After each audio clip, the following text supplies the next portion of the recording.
all major averages are down for the month. You've got the S&P 500 down just over 2.5%, on track for the worst month that we have seen since September. The NASDAQ on track for its worst month since October, and the Dow also in the red for the month of April, off just about 3.5%. Here to break down what investors should do now, what positioning should look like heading into May. We want to bring in Matt Miskin, John Hancock Investment Management Co-Chief Investment Strategist. It's great to have you here. So talk to us just about, obviously, an underperformance overall when you take a look at the month of April. How does that set us up then going into May, and how investors should be thinking about positioning at this point?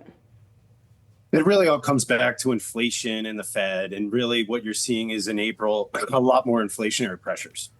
And that has spooked the market. Really the whole pivot of the last 6 months from the Fed likely helped the momentum trade, the risk on trade, and that's starting to unwind.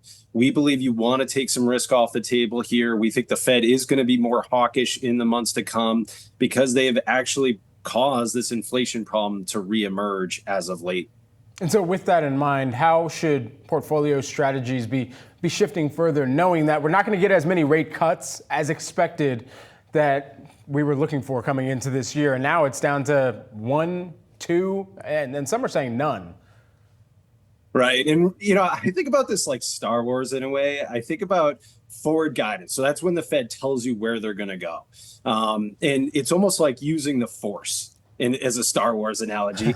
And they need to use the Force and actually talk about that they're going to be tighter than what the market says. They're not going to be looking for rate cuts. And if you just rewind a month in March, they still thought they were going to do 3 rate cuts. And in my view, tomorrow, Powell should say that there's been a big shift to that. In terms of positioning, a lot of this is baked into the bond market. So we are looking at high quality bonds that are near 20-year high yields. So the yield is about 5 to 6% on high quality bonds. In our view, on a risk adjusted basis, you're looking at really competitive returns and with lower volatility. So we had actually look at these backup in bond yields this week opportunistically. In terms of equities, we're struggling to find value right now. We think a lot of the good news is priced in these stocks. And so we would just temper some expectations on the equity side. Matt, I'm going to ask something that's unpopular. And one executive editor within our newsroom has also made this unpopular statement, in that we could potentially still, in that tightening that you were talking about, what if a hike is on the table? Do you think that is? Yeah, I think you have to put it on the table at a minimum. And I think Powell's not doing himself any favors, and the Fed more broadly, by talking about cuts. Because when they talked about cuts, and that was, again, that forward guidance, using the Force, that actually stimulated the economy. The bond market priced in 6 cuts. If you think about how much, that's 1.5% of easing. If you did that in any other cycle, that would really help accelerate the market. But this morning, you got the hotter wage data, you got the stronger housing price data. That is inflation hitting you in the face. And in our view, Powell's got to take control of this now. He doesn't want to be Darth Vader and Paul Volcker later this year. You don't want to go to the dark side. Just use the forward guidance and help push back on this inflation.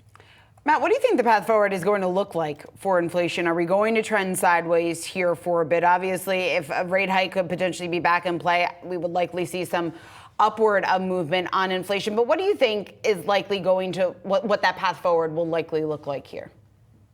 We do think in time the tighter monetary policy will weigh on inflation, but the real thesis has to be around the housing market and rents. The shelter component makes up nearly 2/3 to 70% of inflation. And that was coming down. There was great news last year. And even after 2022, the housing data started to decelerate, and it looked like we were out of the woods. Lo and behold, it's reaccelerated when Powell talked about rate cuts, and that brought down mortgage rates. Mortgage rates are back up to about 7.5% on a 30-year fixed mortgage rate in the United States. Inventory's coming on, but prices are staying elevated. So that's going to be the key point. We do think it comes down, but it's going to take a little more time this year. Matt, going back to what you just said a minute ago, when you're talking about what equities, what that path forward looks like, you were saying to temper expectations on the equity side. What do you think that downside risk looks like? Yeah, I mean, we're trading at about 20, 21 times forward PE on the back of amazing earnings growth estimates. So the street is looking for about 10% earnings growth this year, 15% earnings growth next year. And what we're seeing so far out of earnings results is tech and communication services earnings are growing 30 to 40%. But the overall S&P 500 is only growing at 2.5%.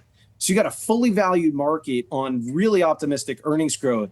We just think that's a lot of good news embedded in it, and we think there is downside risk. I mean, an average correction in any given year is 10 to 15%. We still could very well see that this year. Matt Miskin, John Hancock Investment Management, Co-Chief Investment Strategist. Matt, great to see you as always. Thanks so much. Thank you.